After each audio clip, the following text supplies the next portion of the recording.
Hello students, मैं वैभव आप सभी का स्वागत करता हूं मेरे नए चैनल पे जिसका नाम है मास कैंपस। ये वीडियो मेरे चैनल का पहला वीडियो है। इस वीडियो की एक खास बात है कि ये वीडियो मैं लॉकडाउन के टाइम पर बना रहा हूँ। ये सब तो मेरे चैनल और लॉकडाउन की बात हो गई। अब मैं बिना समय गवाए अपने वीडियो के टॉपिक पर आता हूँ। ये वीडियो क्लास 10th के एक टॉपिक एक्सक्रीटरी सिस्टम पर बना है। इस वीडियो में मैं इसका पूरा इंट्रोडक्टरी पार्ट पढ़ा दूंगा। मैं आपसे रिक्वेस्ट करता हूं कि आप ये वीडियो पूरा अंत तक देखें क्योंकि ये वीडियो बहुत ही इंटरेस्टिंग है। तो चलिए मैं स्टार्ट करता हूं।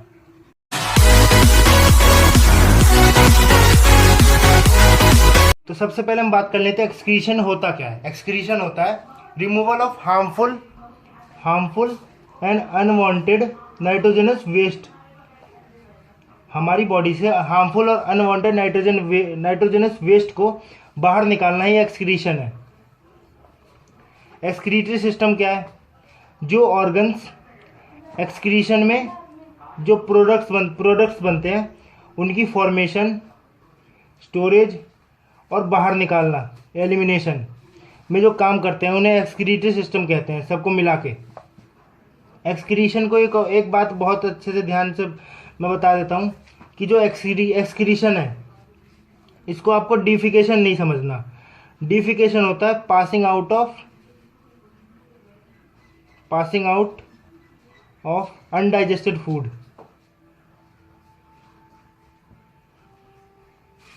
यानी कि फीसेस। और ये डाइजेस्टिव सिस्टम का एक पार्ट होता है, पार्ट ऑफ डाइजेस्टिव सिस्टम।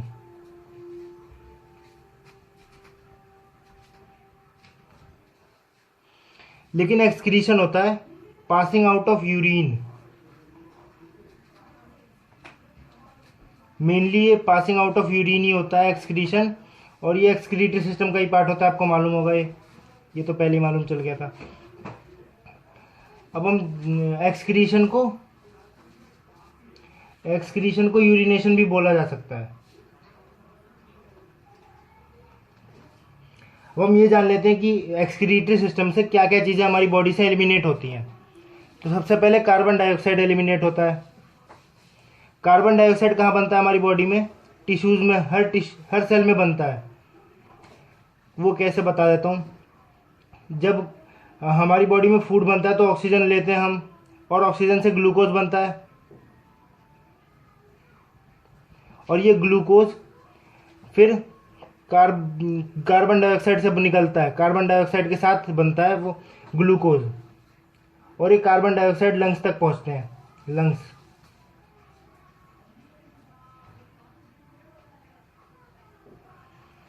और ये लंग्स से एलिमिनेट हो जाता है।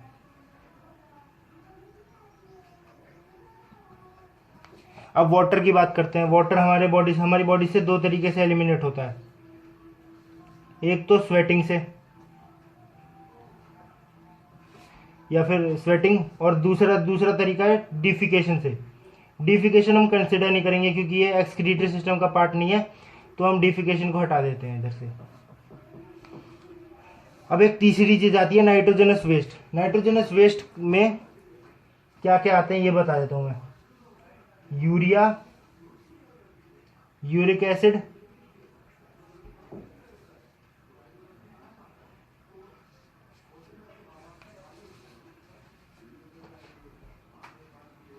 क्रेटिनाइन,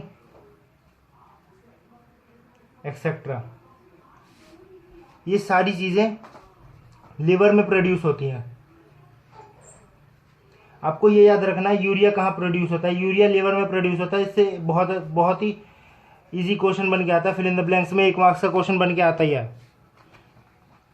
और अब बात कर लेते हैं एक्सेस सॉल्ट्स की। हमारी बॉडी में कुछ सॉल्ट्स होते हैं, फॉर एग्जांपल NaCl। हम कभी कभी नमक ज़्यादा खा लेते हैं तो ये भी हमारी बॉडी से एलिमिनेट होता है बाई किडनीज।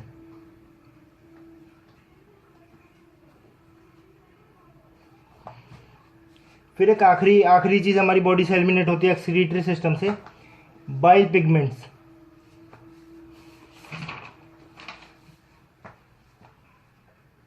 हमारी बाइल पिगमेंट्स मेनली जो होती है वो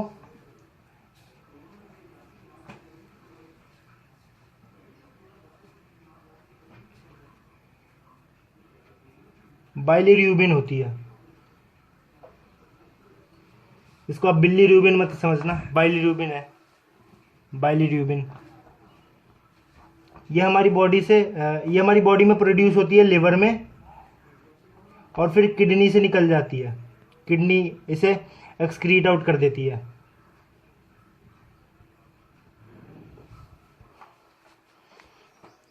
अब हमारे एक्सक्रीटरी ऑर्गन्स की बात कर लेते हैं हम। किडनीज होती हैं सबसे पहले तो। ये किडनीज होती हैं प्राइमरी एक्सक्रीटरी ऑर्गन्स, यानी कि इन्हीं से एक्सक्रीशन, मेनली एक्सक्रीशन इन्हीं से होता है।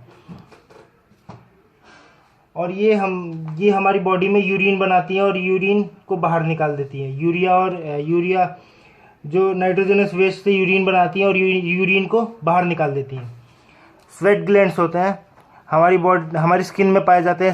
स्वेट ग्लैंड्स ये वाटर को एक्सक्रीट आउट करते हैं। वाटर के साथ कुछ और भी कंपाउंड्स होते हैं, वो भी बाहर निकल जाते हैं, सम कंपाउंड्स ऑल्सो। तीसरी चीज़ होती है लंग्स। तीसरा एक्सक्रीटरी ऑर्गन है लंग्स। ये हमारी बॉडी से कार्बन डाइऑक्साइड को बाहर निकाल देता है।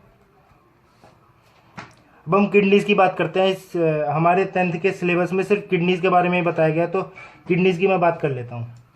जो किडनीज़ का साइज़ होता है, उनकी लेंथ होती है 10 सेंटीमीटर की, ऐसे ये लेंथ, और ये वाइड होते हैं 6 सेंटीमीटर।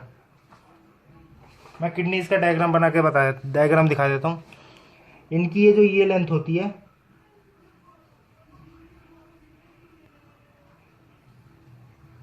ये 10 सेंटीमीटर की होती है, और ये जो विड्थ होती है ये 6 सेंटीमीटर की। और एक और डायग्राम में बता देता हूँ। ये किडनीज़ की लोकेशन बता रहा है।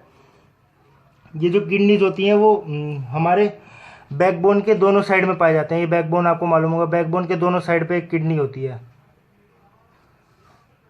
किडनीज का डायग्राम थोड़ा बेकार बना है इसमें, प्लीज़ एक्सक्यूज। और ये हमारे लास्ट टू रिब्स से प्रोटेक्ट होती हैं। और जो राइट वाली ये थोड़ी सी नीचे होती है। ये लेफ्ट वाली थोड़ी ऊपर होती है, ऊपर, और राइट वाली थोड़ी नीचे। और फिर अब दूसरा डायग्राम दिखा रहा हूँ। पहला वाला डायग्राम मतलब ये यहाँ पे एक नॉच होता है, इसे हाइलम कहते हैं। यहाँ से एक ट्यूबराइज होती है, ट्यूब, इसको हम यूरेटर कहते हैं, जो आगे जाके यूरेथ्रा से मिल जाती है, और ये यूरिन कलेक्ट करके ले जाती है यहाँ से। फिर ये एक पार्ट है, इसको हम पेल्विस कहते हैं। जितना भी यूरिन किडनीज में बनता है ना, वो यहाँ पेल्विस में आके कलेक्ट होता है, और ये पेल्विस जाके यूरेटर में डाल देता है। यूरेटर फिर जाके यूरेथ्रा में डालता है। ये तो इसके एक्सटर्नल पार्ट्स हो गए। अब इसके इंटरनल पार्ट्स की बात करता हूँ। इसके इंटरनल पार्ट में 2 पार्ट मेन है। सबसे पहला एक कॉर्टेक्स होता है, जो कि वो डार्क होता है, और आउटर लेयर कॉर्टेक्स ही होता है। फिर एक मेडुला लेयर होती है। मेडुला लेयर पूरी, मतलब ये जो लेयर है, ये पूरी लेयर, ये रेड लेयर पूरी कॉर्टेक्स है। और ये जो येलो और ब्राउन जो लेयर है ना, ये मेडुला है। मेडुलास में कुछ स्ट्रिप्ड वो होते हैं सेल्स, जो आपस में मिलके एक पिरामिड शेप का कुछ बनाते हैं, और इसे पिरामिड कहते हैं। कोनिकल पिरामिड्स कहते हैं इन्हें मेनली।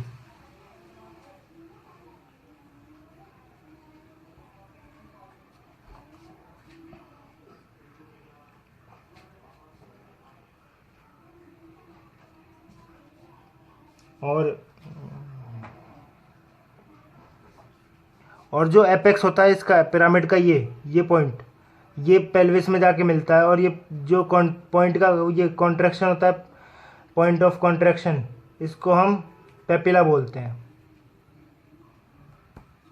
ये तो किडनी का डायग्राम हो गया, किडनी।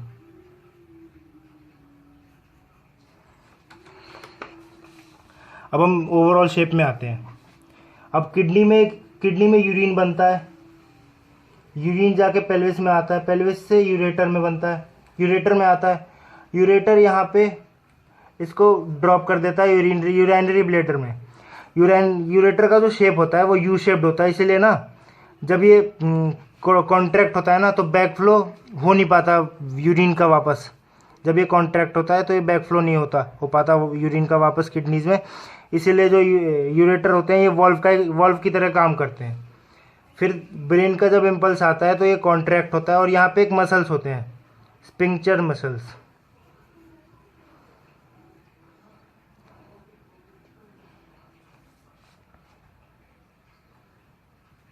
स्पिंक्चर मसल्स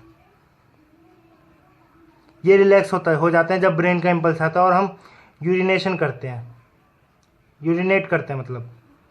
और ये एक क्या कहते हैं, ये एक कैनाल होती है यूरेथ्रा, इससे यूरिन पास होता है, इससे यूरेथ्रा से यूरिन पास होता है। और सबको मैं लेबल कर देता हूँ एक बार। यूराइनरी ब्लैडर,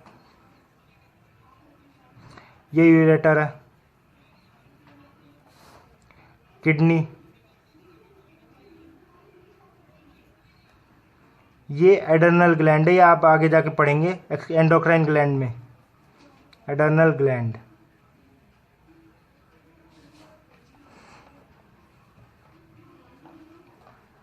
एक ओरोटा होता है और एक पोस्टीरियर वेना केवा, जो वेसल्स होती हैं यहाँ पे, वेना कावा। एक और चीज़ बता देता हूँ, यहाँ जब ये डिवाइड होते हैं और किडनी से मिलते हैं ना तो इनको अलग नाम दे दिया जाता है। तो ये है, इसे रेनल आर्टरी कहते हैं, रेनल आर्टरी। इसको मैं अलग लिख देता हूँ, रेनल आर्टरी, और दूसरे वाले को रेनल वीन।